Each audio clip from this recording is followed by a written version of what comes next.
యెషయా గ్రంథం 38వ అధ్యాయం 1వ వచనం నుంచి 5వ వచనం వరకు నాతో కలిసి చెప్పండి. ఆ దినములలో హిజ్కియాకు మరణకరమైన రోగము కలుగగా ప్రవక్తయు ఆమోజు కుమారుడునైన యెషయా అతని యొద్దకు వచ్చి, నీవు మరణమగుచున్నావు, బ్రతుకవు గనుక నీ ఇల్లు చక్కబెట్టుకొనమని యెహోవా సెలవిచ్చి ఉన్నాడని చెప్పగా, అతడు తన ముఖమును గోడ తట్టు తిప్పుకొని, యెహోవా యథార్థ హృదయుడినై సత్యముతో నీ సన్నిధిలో నేను ఎట్లు నడుచుకుంటునో, నీ దృష్టికి సమస్తమును అనుకూలముగా నేనెట్లు జరిగించుతునో కృపతో జ్ఞాపకము చేసుకొనుమని హిజ్కియా కన్నీళ్లు విడుచుచు యెహోవాను ప్రార్థింపగా, యెహోవా వాక్కు యెషయాకు ప్రత్యక్షమై ఇలాగు సెలవిచ్చెను, నీవు తిరిగి హిజ్కియా యొద్దకు పోయి అతనితో ఇట్లనుము, నీ పితరుడైన దావీదునకు దేవుడైన యెహోవా నీకు సెలవిచ్చున్నదేమనగా, నీవు కన్నీళ్లు విడుచుట చూచి తిని నీ ప్రార్థన నేను అంగీకరించి తిని నీ ఆయుష్కాలాన్ని పొడిగిస్తూ ఉన్నాను. చెప్దాం ఆమేన్. దైవజన్మ పరిశుద్ధ గ్రంథమైన బైబిల్లో లిఖించబడిన ప్రార్థనలో ఇదొక అద్భుతమైనటువంటి ప్రార్థన. ఇక రేపో మాపో చనిపోబోతున్నాడు హిజ్కియా, నువ్వు మరణం కాబోతున్నావని ఆల్రెడీ ప్రవక్త చెప్పేశాడు. ఈ ప్రవక్త చోటమోట ప్రవక్త కాదు, డూప్లికేట్ ప్రవక్త కాదు. ఈయన మాట అంటే మాట ఖచ్చితం. బైబిల్లో ఉన్న ప్రవక్తలందరిలో పెద్ద ప్రవక్తలు 4 ఉన్నారు. ఆ పెద్ద ప్రవక్తలో మొదటివాడు యెషయా. అంత భక్తి కలిగిన వాడు. ఆ భక్తి కలిగిన దైవ సేవకుడు వచ్చి నువ్వు చనిపోబోతున్నావు అని అంటే సింపుల్, కలవరపడిపోకుండా సమస్త నిధులు అనుగ్రహించే దేవుని సన్నిధి ఉంది కదా, నా ఘోష, నా వేదన, నా గుండెల్లో గూడు కట్టుకున్న మనోదుఖం నా దేవునితో పంచుకుంటానని ఇటు అటు పరిగెత్తకుండా ఉన్న చోటే దేవుని సన్నిధిలో మోకరించి గోడ తట్టు అభిముఖుడే కన్నీళ్లు విడుస్తూ ప్రార్థన చేశాడు. ఎలా ప్రార్థన చేశాడో తర్వాత వచనాల్లో రాసి ఉంటుంది. ప్రసూతి వేదన పడే స్త్రీ ఎట్లా కేకలేస్తుందో, ఎముకలు పటపటపటమని విరిగిపోతూ ఉంటే ఎట్లా అంగలారుస్తుందో, ఈ భక్తుడు కూడా దేవుని సన్నిధిలో అలా కన్నీళ్లు విడుస్తూ ప్రార్థన చేశాడు. ఆ ప్రార్థన విని దేవుడు ఏమంటాడో తెలుసా? హిజ్కియా, నీవు కన్నీళ్లు విడుచుట నేను చూచి తిని నీ ప్రార్థన నేను అంగీకరించాను. నీ ప్రార్థన నేను అంగీకరించి మరణములో నుండి జీవానికి నేను దాటింపజేస్తూ ఉన్నాను. Praise the lord. అయితే ఒక్క మాట, హిజ్కియా ప్రార్థన అంత వెనువెంటనే అంగీకరించబడటానికి కారణం ఒకటి చెప్తా. అక్కడ ఏమంటాడంటే, యథార్థ హృదయుడినై సత్యముతో నీ సన్నిధిలో నేను ఎట్లు నడుచుకుంటున్నాను, నేను నడిచిన నడక, నేను పరుండిన పడక, గత కాలాలలో నేను ఎలా బ్రతికానో నా భక్తి జీవితాన్ని ఒక్కసారి గుర్తుకు తెచ్చుకోయ్యా అంటాడు. అయ్యా, నా భక్తి జీవితాన్ని జ్ఞాపకం చేసుకో అంటున్నాడంటే హిజ్కియా ఎట్లా బ్రతికాడు? బైబిల్లో రాయబడిన మాట, 25వ ఏట రాజు అయ్యాడట. రాజైన మొదటి సంవత్సరం మొదటి నెల మొట్టమొదటి రోజు దేవాలయం యొద్దకు వెళ్ళి దేవాలయపు తలుపులు తెరిచి దేవుని మందిరాన్ని బాగు చేశాడు. రాజైన మొదటి రోజే ఎందుకు బాగు చేశాడో తెలుసా? హిజ్కియా తండ్రి ఉన్నాడు ఆమోస్, భక్తి కలిగినోడు కాదు. దేవుని మందిరాన్ని పాడు చేసి దేవుని మందిరాలను విగ్రహాలతో నింపిన ఒక భ్రష్టరాజు. విచిత్రం చూడండి, భ్రష్టరాజు కడుపునేమో భక్తి కలిగిన హిజ్కియా పుట్టాడు, భక్తి కలిగిన హిజ్కియా కడుపునేమో చెప్పాలి. అది చూడండి, అసలు ఈ కాంబినేషన్ చూడండి. భ్రష్టుడైన రాజు కడుపున భక్తి కలిగిన హిజ్కియా పుట్టాడు. తల్లి చిన్నతనం నుంచి చెప్తా ఉండి ఉంటుంది, అమ్మ తల్లులారా, మీ పిల్లలకు కూడా ఇది నూరిపోయింది, మీ చిన్న పిల్లలకు కూడా ఇది నూరిపోయింది. ఆ తల్లి ఏమి నూరిపోసి ఉంటుందంటే, రే బాబు, మీ నాన్న దేవుని మందిరాన్ని పాడు చేశాడురా, విగ్రహాలతో నింపాడురా, రేపు దేవుడు నీకు అవకాశం ఇస్తే, రేపు దేవుడు నిన్ను రాజుగా నిలవబెడితే, ఈ ఘనతను దేవుడు నీకు అనుగ్రహిస్తే, నువ్వు రాజైన మొట్టమొదటి రోజే దేవుని మందిరాన్ని బాగు చేయి, నాయనా దేవుని మందిరాన్ని బాగు చేయి. అమ్మా, నీ పిల్లలకు కూడా పదే పదే నేర్పు. నాన్న, నీకు ఉద్యోగంలో ప్రమోషన్ వచ్చిన, మంచి ఉద్యోగాన్ని ఇచ్చి దేవుడు స్థిరపరిచిన, దేవుని రాజ్య వ్యాప్తి కొరకు ఉపయోగపడినైనా నీ కష్టార్జితాన్ని దేవుని సేవకు వాడయ్యా, ఆత్మల రక్షణ కొరకై నీ యవన సమయాన్ని ధారపోయాయి అని ఒకవైపు ఉద్యోగం చేస్తూనే అట్ దట్ సేమ్ టైం దేవుని పనిలో మన యవన బిడ్డలు పాలిభాగస్తులయ్యేటట్లుగా యేసునామములో మనం పురికొల్పుదుం గాక. వీటన్నిటికి మించి అద్భుతం ఏంటో తెలుసా? ఆ మందిరానికి వెళ్ళినప్పుడు ఆ మందిరంలో గమనించండి, ఇత్తడి సర్పం ఒకటి కనపడింది. ఎక్కడిది ఇత్తడి సర్పం? ఇశ్రాయేలీలు అరణ్య ప్రయాణంలో ఉన్నప్పుడు తాపకరమైన సర్పపు కాటుకు గురై జనాలు చావు బ్రతుకుల మధ్యలో అల్లాడిపోయేటప్పుడు ఏడుస్తున్నాడు భక్తుడు. ఏడ్చేటప్పుడు దేవుడు మోషేతో అన్నాడు, మోషే, ఇత్తడి సర్పాన్ని అట్లా నువ్వు నిలవబెట్టు. ఆ ఇత్తడి సర్పాన్ని ఎవరు నిదానించి చూస్తారో, నిదానించి చూసిన ప్రతి వాడు బ్రతుకుతాడు అన్నారు. నిదానించి చూశారు, బ్రతికారు. విచిత్రం చూడండి, మోషే ఏం చేశాడో తెలుసా? ఆ ఇత్తడి సర్పాన్ని ఆ ఇత్తడితో చేయబడిన సర్పాన్ని తుత్తునీలుగా చేయకుండా దాన్ని యెహోషువకి అందించాడు. యెహోషువ దాన్ని భద్రంగా షిలోహు మందిరానికి తీసుకొచ్చాడు. రాజుల కాలం అయిపోయింది. గమనించండి, సౌలు రాజు కాలంలో షిలోహు మందిరంలో ఇత్తడి సర్పం ఉంది. దావీదు కాలంలో కూడా ఇత్తడి సర్పం ఉంది. సొలొమోను కట్టించిన మందిరంలో కూడా ఇత్తడి సర్పం ఉంది. గమనించండి, హిజ్కియా కాలం వరకు ఆ ఇత్తడి సర్పం అక్కడ అలాగే ఉంది. హిజ్కియా రావటంతో ఏం చేశాడో తెలుసా? దాన్ని తుత్తునీలుగా విరగ్గొట్టాడు. వాళ్ళెందుకు విరగ్గొట్టలేదు, ఈయనెందుకు విరగ్గొట్టాడో తెలుసా? ఒక మాట, మోషే కానీ తతిమ రాజులు కానీ ఏమనుకున్నారంటే, ఈ ఇత్తడి సర్పాన్ని నిదానించి చూసినప్పుడు బాగుపడ్డారు అంటే దీని అర్థం ఈ ఇత్తడి సర్పం లోపల మొత్తానికి ఏముందమ్మా, ఈ ఇత్తడి సర్పం లోపల ఏదో ఉంది అని అనుకున్నారు. అమ్మో, ఈ ఇత్తడి సర్పాన్ని ముట్టుకుంటే ఏమన్నా అయిపోద్దేమోనని చెప్పి. గమనించండి, దేవుని మందిరములో శాపగ్రస్తమైన వాటిని ఉంచారు. మిమ్మల్ని ఒక మాట అడుగుతా, వాళ్ళను స్వస్థపరిచే శక్తి ఇత్తడి సర్పంలో ఉండటాన్ని బట్టి వాళ్ళు బాగుపడ్డారా? దేవుని మాటకు లోబడి నిదానించి చూచినందువల్ల బాగుపడ్డారా? చెప్పాలి. ఇంకోసారి అడగమంటారా? వాళ్ళను బాగు చేసే శక్తి ఇత్తడి సర్పంలో ఉండటాన్ని బట్టి వాళ్ళు బాగుపడ్డారా? దేవుని మాటకు విధేయత చూపి దాని వైపు చూసినందువల్ల, దేవుని మాటకు లోబడినందువల్ల వాళ్ళు బాగుపడ్డారా? మళ్ళీ ఇత్తడి సర్పాన్ని ఎందుకు ఇట్లాగే ఉంచారు? ఎందుకు ఉంచారు అంటే మొత్తానికి ఈ సర్పం లోపల ఏదో ఉంది. హిజ్కియా ఏం చేశాడో తెలుసా? ఒక క్రైస్తవుని విశ్వాసమునకు కర్త, దాన్ని కొనసాగించే యేసు మీద తప్ప మరి దేని మీద మన విశ్వాసం ఉండకూడదు. గట్టిగా చెప్దాం ఆమేన్. దైవజనమా, ఈ రోజున కొంతమంది గమనించండి, కొంతమంది విశ్వాసుల భక్తి దేవుని మీద నుండి వస్తువుల మీదకి వెళ్ళిపోతున్నాయి. ఆ మధ్య ఒక పాస్టర్ గారు పలానా చోట మీటింగ్ పెడతా, ఆ మీటింగ్కి లారీలు చేపలు తీసుకెళ్ళాడంట. చేపలు కాదు తల్లే, చేపలు. ఏ చేపలు అంటే వాటికి ఒక పేరు పెట్టాడు, ప్రార్థనా చేపలని. ఆయన ఏం చెప్తాడో తెలుసా? ఇదిగో, ఈ ప్రార్థనా చేపల మీద మీరు మోకరిస్తే ప్రార్థనాత్మ మీ మీదకు దిగొస్తుంది. ఎక్కడి నుంచి? పరలోకం. ఎవరా తల్లమ్మ? ఈ ప్రార్థనా చేపల మీద మీరు మోకరిస్తే చాలు, మీ మీదకి ప్రార్థనా శక్తి దిగొస్తుంది. చేపలు కొనుక్కోండి అంటే ఒక్కొక్కళ్ళు ఫ్యామిలీలో ఎంతమంది ఉంటే అని చేపలు కొనుక్కున్నారు. చేపల్లో ప్రార్థన అభిషేకం వస్తుందా? చెప్పాలి. కర్చీపుల్లో ప్రార్థన అభిషేకం వస్తుందా? ప్రార్థించిన నూనె బాటిల్లో ప్రార్థన అభిషేకం వస్తుందా? రాదు. వాక్యం ఏమంటుందో తెలుసా? ప్రార్థన చేసిన నూనెను తీసుకెళ్ళి రాయమనలా. వాక్యంలో ఏమని రాస్తుందంటే, మీలో ఎవరైనా రోగి అయి ఉన్న యెడల వానికి నూనె రాసి ప్రార్థన చేయమన్నాడు. ఏం రాసి? ప్రార్థించిన నూనె రాయమన్నాడా, నూనె రాసి ప్రార్థన చేయమన్నాడా? సరిపోలేదండి, పెద్దగా చెప్పండి, చెప్పేది ఏదో. నాయనా రఘుపతి నాయనా, ఏమని రాసి ఉంది చెప్పండి. నూనె రాసి ప్రార్థన చేయమన్నాడా, ప్రార్థన చేసి నూనె రాయమన్నాడా?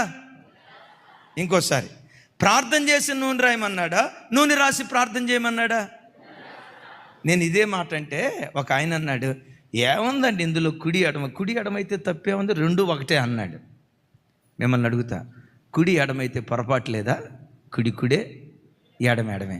కుడి ఎడమైతే పొరపాటు లేదనేది నిజమే అయితే నేను ఒక మాట అంట, కుడి కాలు చెప్పు ఎడంకాలకి వేసుకొని, ఎడంకాలు చెప్పు కుడి కాలుకి వేసుకొని నడువు చూద్దాం. నడవండి అమ్మా, కుదిరిద్దా? ఎడంకాలు షూ కుడి కాలుకి వేసుకొని, కుడి కాలు షూ ఎడంకాలకి వేసుకొని నడవగలుగుతామా? ఎడంకాలు షూ ఎడంకాలకే, కుడి ఎడమైతే పొరపాటు లేదని గమనించండి. కారు వెళ్ళేటప్పుడు సహజంగా వెహికల్స్ రోడ్డుకి ఎడం వైపు వెళ్ళాలి. రోడ్డుకి ఎడం వైపున వెళ్ళకుండా కుడి ఎడమైతే పొరపాటు లేదు కదని రైట్ సైడ్ నీ కారు పోని. యాక్సిడెంట్ అయితే ఇన్సూరెన్స్ కూడా రాదురా తమ్ముడా, ఇన్సూరెన్స్ కూడా రాదు. కుడే చెప్పాలి, కుడే. దైవజనమా, ఈ ప్రార్థనకి ఎవరో గొప్ప భక్తుడేం అవసరంలా. సంఘ పెద్దను పిలిపించి, ఒక మంజులక్కను పిలిపించుకొని, లేదు పలాని చెల్లిని పిలిపించుకొని, అక్సానక్కను పిలిపించుకొని, లేదు పలాని సుశీలమ తల్లిని అయ్యా నూనె రాసి సంఘ పెద్దలు ప్రార్థన చేస్తే చాలు, దేవుడు అద్భుతం జరిగిస్తాడు. దీనికోసం ఏదో పాస్టర్, రెవరెండు, బిషప్, గమనించండి, రైట్ రెవరెండు, రాంగ్ రెవరెండు వీళ్ళేం అవసరంలా. సంఘ పెద్ద నూనె రాసి ప్రార్థన చేస్తే చాలు, తన మహిమ కొరకు దేవుడు కార్యాలు చేయునుగాక. క్రైస్తవులు ఎప్పుడు దేవుని మీద ఉన్న నమ్మకం, దేవుని మీద నుంచి మూఢాచారాల వైపు మనం తొలగించుకోకుందుగాక.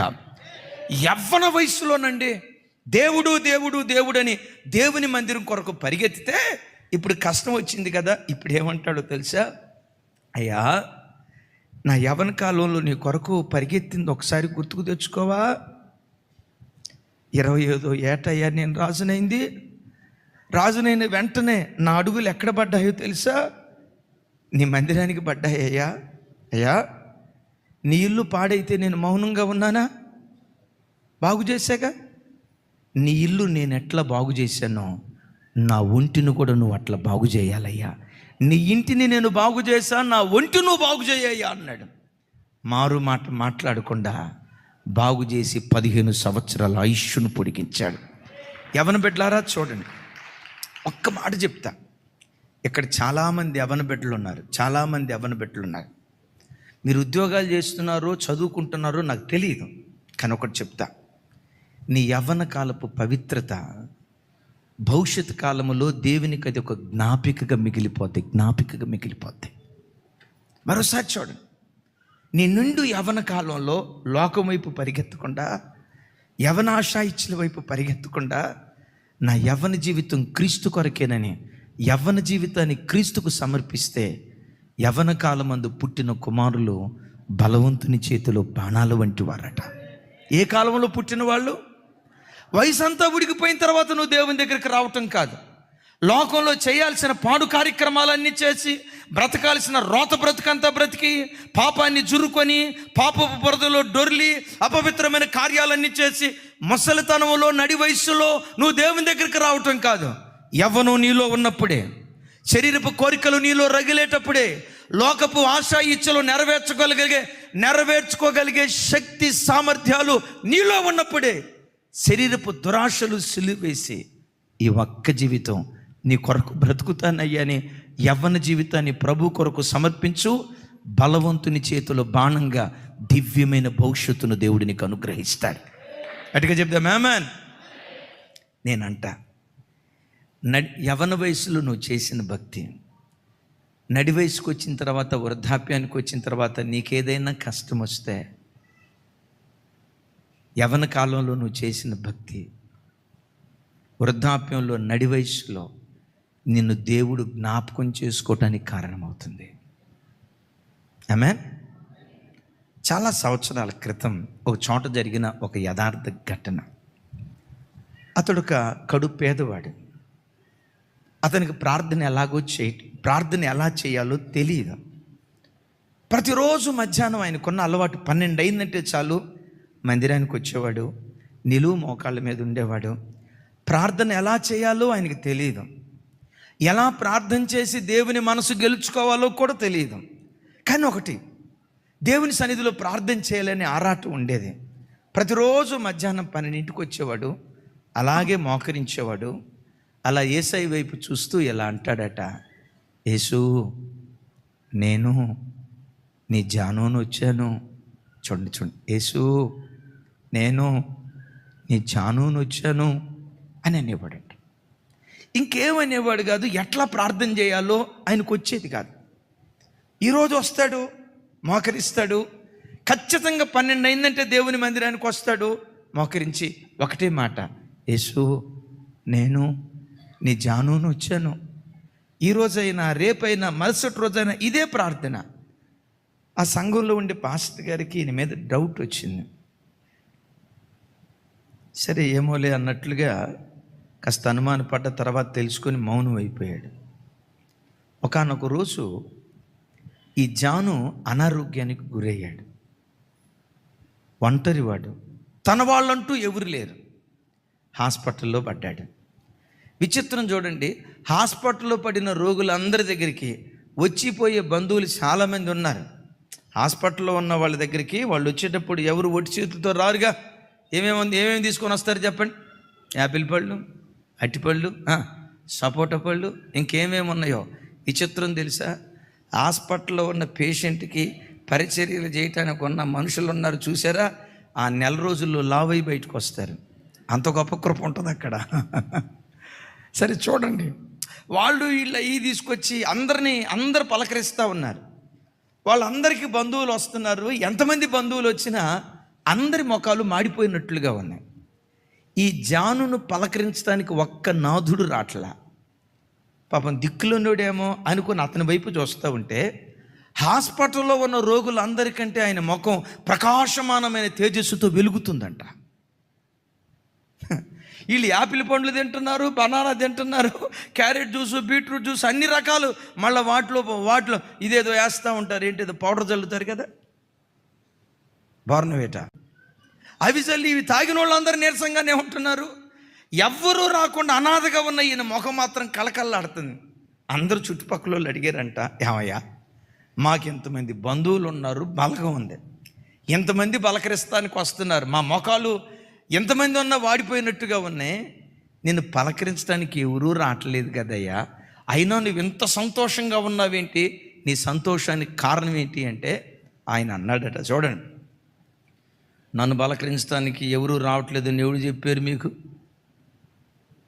ఎవరు రావట్లేదు కదా, మాకు కనపట్లేదు కదయ్యా అంటే, ప్రతిరోజు మధ్యాహ్నం నేను ఆరాధించే దేవుడు సరిగ్గా 12 గంటలకల్లా నా పడక దగ్గరికి వచ్చి, జాను నేను నీ యేసును వచ్చాను, జాను నేను నీ యేసును వచ్చా. రోజు మధ్యాహ్నం 12 గంటలకల్లా వచ్చి, యేసు నేను నీ జాను వచ్చానంటవే, నీ ఇప్పుడు నా దగ్గరికి రాలేకపోయావు కదా, నేనే వెతుక్కుంటూ నీ దగ్గరికి వచ్చానని ప్రతిరోజు మధ్యాహ్నం 12 గంటకల్లా నా ప్రభు నా దగ్గరికి వస్తాడు. ఎవరున్నా లేకపోయినా ఆయన ఒక్కడుంటే ప్రపంచాన్ని జయించిన విజేతలుగా మనం మిగిలిపోతాం. చప్పట్లు కొడితే సైకు స్తోత్రాలు, చప్పట్లు కొడుతూ హల్లెలూయా. నువ్వు కోల్పోయిన ఘనతను నీకు తిరిగి అనుగ్రహించేవాడు. ఆమేన్. నువ్వు కోల్పోయిన ఆరోగ్యాన్ని మరలా దేవుడు నీకు తిరిగి అనుగ్రహించేవాడు. ఆఖరి మాట, ఒక్క మాట చెప్తాను. ఎందుకు దేవుని సన్నిధికి రావాలి? అమ్మా అయ్యా, ఎందుకు దేవుని సన్నిధికి రావాలి? మాకు పని లేక ఈ మాసాంతర కూటం అని, శనివారం ప్రార్థనని, బుధవారం ప్రార్థనని మేము ఏర్పాటు చేయట్లా. 1 గంట ప్రసంగం చేయాలంటే మా తల దేవుని బలిపీఠం మీద గంటల తరబడి పెట్టాలి. ఒక వర్తమానం రావాలంటే కొన్ని గంటల పాటు దేవుని సన్నిధిలో ప్రసవేదన పడాలి. మీరు కూడికి వచ్చారంటే చక్కగా వాక్యం వింటారు, వెళ్ళిపోతారు. కానీ మా ప్రయాసం ఏంటో తెలుసా? 1 గంట సేపు ప్రసంగం కొరకు గంటల తరబడి దేవుని దగ్గర కూర్చోవాలి. గంటల తరబడి దేవుని సన్నిధిలో గడిపితేనే ప్రతిరోజు క్రొత్త వర్తమానం మనం ఇవ్వగలుగుతాం. అయితే ఎందుకు ఇన్ని కూడికలు? ఎందుకు మనం దేవుని సన్నిధికి రావాలి? మీకు పని లేక కాదు, మాకు పని లేక కాదు. ఎందుకు పదే మనం దేవుని సన్నిధిని ఎలా సమీపించాలో తెలుసా? బైబిల్లో రాయబడిన ఒక అద్భుతమైన మాట, నీ సన్నిధిలో నిప్పు కణాలు పుట్టుచున్నాయి అని రాస్తుంది. చూడండి ఆ మాట. చివరి మాట తమ్ముడు, చివరి మాట. సమూయేలు 2వ గ్రంథం 22వ అధ్యాయం 13వ వచనం. అలాగే కీర్తనలు 27వ అధ్యాయం 3వ వచనం. నాతో కలిసి చెప్పండి. నీ సన్నిధి కాంతిలో నుండి నిప్పు కణములు పుట్టెను. ఏం పుడుతున్నాయట? ఎక్కడ పుడుతూ ఉన్నాయట? చెప్పాలి. ఎక్కడ పుడుతున్నాయట?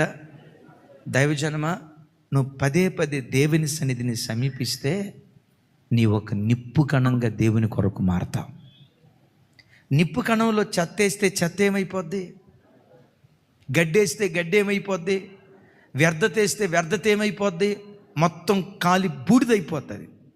దేవుని సన్నిధిని పదే పదే మనం ఇలా సమీపించడాన్ని బట్టి అపవిత్రమైన ఈ లోకంలో, చూడండి, అపవిత్రమైన ఈ లోకంలో పవిత్రంగా నిన్ను బ్రతికించగలిగిన శక్తి దేవుని సన్నిధిలో ఉంది.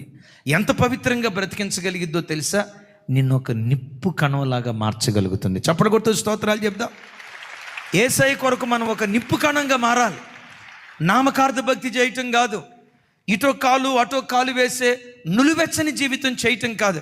యేసయ్య కొరకు మీరు నేను ఎలా బ్రతకాలంటే ప్రభు కొరకు ఒక నిప్పు కణంలాగా, చెత్తలేని వారిగా, మాలిన్యత దరిచారని వారిగా, దేవుడు మనకి ఏమిచ్చినా ఏమి ఇవ్వకపోయినా చివరికి బ్రతుకు కాలమంతా కారపు మెతుకులు తింటూ బ్రతికిన యేసయ్య కొరకు ఒక నిష్కలంకమైన జీవితం జీవించటం అది ఒక గొప్ప కృప. ఆమేన్. అలాంటి ధన్యకరమైన జీవితం మనకు ఇవ్వగలిగింది ఏదో తెలుసా? మనను నిప్పు కణంగా మార్చగలిగిన శక్తి. చెప్పండి, దేనికొంది? చెప్పాలి. దేనికొంది? దేవుని సన్నిధికి మాత్రమే మనల్ని ఒక నిప్పు కణంలాగా మార్చగలుగుతుంది. అందుకనే ఉదయం లేవటంతో మొట్టమొదట దేవుని సన్నిధిని సమీపించు. ఆయన సన్నిధి నిప్పు కణం. మోకరించిన తోడనే ఏం జరిగిద్దో తెలుసా? ఆయన సన్నిధిలో ఉన్న నిప్పు కణాలు నీలో ఉన్న చెత్తను కాల్చివేస్తాయి.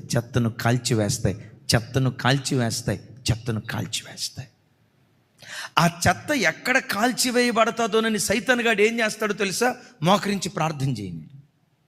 ఎందుకాడు మోకరించి ప్రార్థన చేయనీడంటే దాని వెనుకున్న ప్రబలమైన కారణం ఆయన సన్నిధి నిప్పు కణం లాంటిదని, నీలో ఉన్న చెత్తను కాల్చివేస్తుందని సైతానుగాడు ఎరిగి ఎక్కడ నీలో చెత్త కాల్చబడతాదోనని దేవుని సన్నిధిలో మోకరించనివ్వడు, కుటుంబ ప్రార్థనలో కూర్చోనివ్వడు, ఆదివారం సంతోషంగా దేవుని సన్నిధికి రానివ్వడు, ఇలా మాసాంతర కోటాల ఉపవాస ప్రార్థన జరిగేటప్పుడు దేవుని సన్నిధికి రానివ్వడు.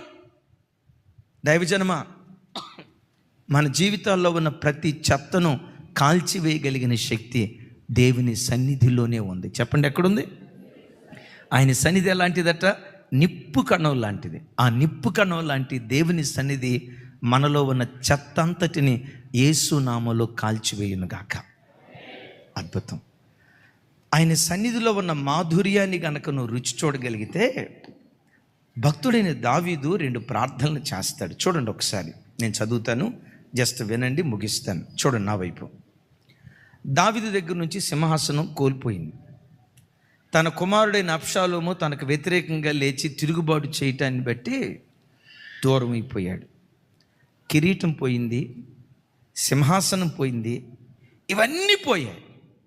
ఇవన్నీ కోల్పోయినా కానీ దావీదు ఏమంటాడు తెలుసా? అయ్యా, సింహాసనం దూరం అయిపోయింది, పర్వాలేదు. రాజ్యం దూరం అయిపోయింది, పర్వాలేదు. ఇవన్నీ దూరం అయిపోయినా పర్వాలేదు, కానీ నీ సన్నిధిని నాకు దూరం చేయకయ్యా అంటాడు. విన్నారా? నీ సన్నిధిలో నుండి నన్ను త్రోసివేయకయ్యా, నీ ఆత్మను నా యొద్ద నుండి తీసివేయకయ్యా. రాజ్యం తీసేసో పర్వాలేదు, సింహాసనం తీసేసో పర్వాలేదు, ఇవన్నీ తీసేసినా పర్వాలేదు, కానీ నీ సన్నిధిలో నుంచి నన్ను తీసివేయొద్దయ్యా. నా బ్రతుకు కాలమంతా నీ సన్నిధిలో బ్రతకాలి అంటున్నాడు. దైవజనమా, దేవుని సన్నిధి మాధుర్యాన్ని రుచి చూస్తే వారానికి వచ్చి 2 రోజులే ప్రార్థన ఎందుకు? ఇంకో రోజు అదనంగా పెడితే బాగుండు కదా. రోజుకు వచ్చి 1 గంట సేపే ప్రార్థన ఎందుకు? ఓ 2 గంటల సేపు ప్రార్థన చేస్తే బాగుండు కదా. ఉద్యోగం కోల్పోయినా తట్టుకోగలుగుతావు కానీ, ఆరోగ్యం కోల్పోయినా తట్టుకోగలుగుతావు కానీ, దేవుని సన్నిధిని నువ్వు నిజంగా అనుభవిస్తే ఆ దినం నువ్వు ప్రార్థన చేయకపోతే గుండెల్లో నుంచి ఒక గువ్వ లాంటి మూలుగు నీలో నుంచి ప్రారంభమవుతుంది. ఎవరికో తెలుసా? దేవుని సన్నిధిని రుచి చూసిన వాడికి. ఆ రోజు రుచికరమైన భోజనం చేయకపోయినా పర్వాలేదు, ఆ రోజు శరీరంలో ఆరోగ్యం సరిగ్గా లేకపోయినా పర్వాలేదు, దేవుని సన్నిధి నిజంగా ఒకడు రుచి చూస్తే నీ సన్నిధికి నేను దూరం కాకూడదని ఆక్రందన చేస్తాడు. వీటన్నిటికి మించి దావీదు ఒకానొక సందర్భంలో సౌలుతో ఇలా అంటాడు. చూడండి ఆ మాట. సమూయేలు మొదటి గ్రంథం 26వ అధ్యాయం తమ్ముడు 20వ వచనం. నాతో కలిసి మాట చెప్పండి, ఇక ప్రార్థన చేసుకుందాం. నాతో కలిసి అందరూ చెప్పండి. నా దేశమునకు దూరముగాను యెహోవా సన్నిధికి ఎడముగాను నేను మరణమందుకుందునుగాక. నాతో కలిసి మరోసారి. నా దేశమునకు దూరముగాను, పెద్దగా, యెహోవా సన్నిధికి ఎడముగాను నేను మరణమందుకుందునుగాక. ఒక మాట నా వైపు చూసి చెప్పండి. చివరికి దావీదు తన మరణం కూడా ఎక్కడుండాలని కోరుకుంటున్నాడు?